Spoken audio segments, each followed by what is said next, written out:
তোমার পাপের থেকে একটু লবণ দাও তো, ভাতের লবণ কম আছে। না, আমার তোমাকে নাইটা লবণ দেবো, আমার আয়ু কমে দেবো। 75 years later.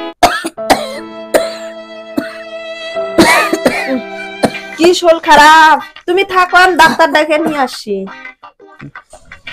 আসেন আসেন ডাক্তার বাবু, আসেন তাড়াতাড়ি আসেন। এত ইমার্জেন্সি কল, এত কি হয়েছে? আরে আমার শাশুড়ি শুয়ে যাক, দেখেন পেশেন্ট কে? আমার শাশুড়ি। এই জন্য ইনি? কি হয়েছে ওনার?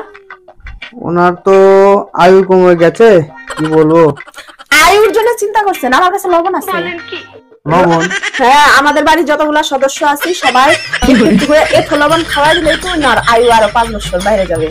আপনি কি জানেন? আপনি এতদূর পড়াশোনা করে ডাক্তারি হয়েছেন, এখনো এইটুকু জানেন না একটু লবণ খাইলে হলো আয়ু বাড়ে? বেরান, আপনি এরকম ডাক্তারের দরকার নাই, বেরান বেরান বেরান বেরান, এরকম ডাক্তারের আমার দরকার নাই। আপনাদের বাড়ি